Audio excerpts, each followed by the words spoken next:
नमस्कार दोस्तों, आप सभी का हमारे यूट्यूब चैनल पर स्वागत है। जैसा कि आप सभी जानते हैं, अभी हाल ही में कुछ दिन पहले कैबिनेट की जो बैठक हुई थी, उसमें महिला को सरकारी नौकरी में 33% से बढ़ाकर 35% आरक्षण देने की बात की गई थी, जिसमें कैबिनेट की मंजूरी भी मिल गई थी।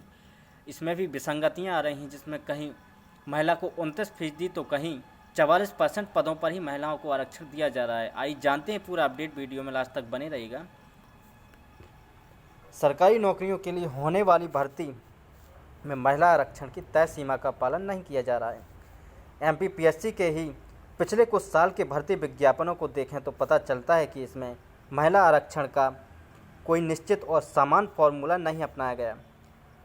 किसी विभाग ने 44% तो किसी ने सिर्फ 29% पद महिलाओं के लिए आरक्षित किए हैं, जबकि पिछले महीने ही राज्य सरकार ने कैबिनेट में सरकारी नौकरी में महिलाओं को 35% आरक्षण को मंजूरी दी है। अब तक 33% आरक्षण दिया जाता था। एमपीपीएससी ने पिछले 3 साल में विभिन्न विभागों के लिए 2000 से ज़्यादा भर्तियां निकाली। इनमें राज्य सेवा परीक्षाएं भी शामिल हैं। इन भर्तियों में महिला आरक्षण का औसत देखा जाए तो 35% से ऊपर ही जा रहा है, जबकि पहले आरक्षण का फॉर्मूला 33% के हिसाब से तय होता रहा है। इसमें हर वर्ष में कुल पदों में से 33% महिलाओं के लिए निकाला जाता है। यदि दशमलव के बाद 5 से कम होता है तो उसे निचली संख्या पर माना जाता है। यदि दशमलव के बाद 5 से अधिक होता है तो ऊपर की संख्या माना जाता है। इस नियम का पालन भी नहीं किया गया। जबकि द्वितीय श्रेणी की बात करें तो उसमें भी भर्ती में भी गड़बड़ी का समीकरण देखा जा गया है। जैसे पीएससी की सबसे प्रमुख भर्ती परीक्षा राज्य सेवा परीक्षा है। इन परीक्षाओं का पिछले 3 साल का डेटा देखने पर सामने आया कि प्रमुख यानी द्वितीय श्रेणी के पदों में आरक्षण की अनिश्चितता है। कई बार आरक्षण 33% से कम तो कई बार 35% से भी अधिक दिया गया है। अब पिछले 3 साल में पीएससी के तहत वैकेंसी दी गई हैं, जो उसमें परीक्षा हुई महिला को कितना आरक्षण दिया गया है उसमें आप देख सकते हैं। पहले जो राज्य सेवा परीक्षा 2024 की थी, इसमें टोटल 60 पद थे, जिसमें 18 महिला को दिए, इसमें 30% महिला को पद आरक्षित किए गए। जबकि राज्य सेवा परीक्षा 2023 में 229 पद टोटल थे, जिसमें से केवल 32.75% ही केवल 75 पद महिला को आरक्षित किए गए थे। जबकि बीमा चिकित्सा अधिकारी 2023 में केवल 27 पद थे, जिसमें से महिला को केवल 8 पद दिए थे, जिसमें केवल 29.62% ही इन्हें मिला है।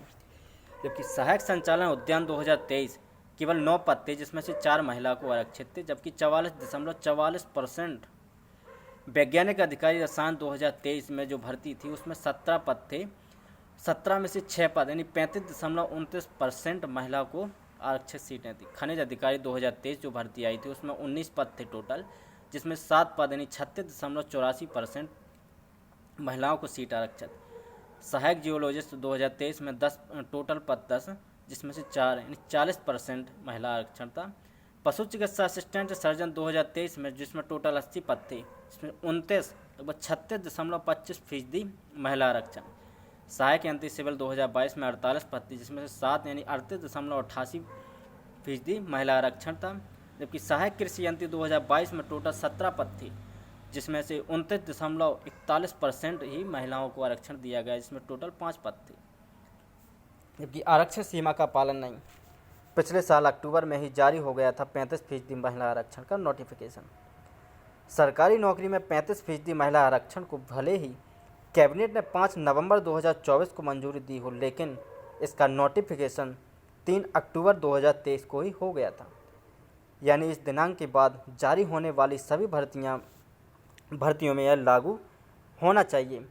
हालांकि पिछले भर्ती विज्ञापनों को देखें तो साफ है कि ना तो 33% की सीमा का और ना ही 35% की सीमा को इस नई सीमा का पालन विभागों द्वारा किया जा रहा है। इस विसंगति पर कोई अधिकारी जवाब देने को तैयार नहीं। सरकारी नौकरियों में महिला आरक्षण को लेकर नियमों के उल्लंघन पर कोई अधिकारी कुछ कहने को तैयार नहीं है। सामान्य प्रशासन विभाग के एक अधिकारी ने बताया कि पदों के आरक्षण का फैसला तो संबंधित विभाग ही करते हैं। तो आज के लिए इतना ही। इस चैनल पर नए हो तो चैनल को सब्सक्राइब जरूर करें, साथ ही अपने दोस्तों के साथ शेयर करें। वीडियो पसंद आई हो तो लाइक ज़रूर करें। जय हिंद, जय भारत।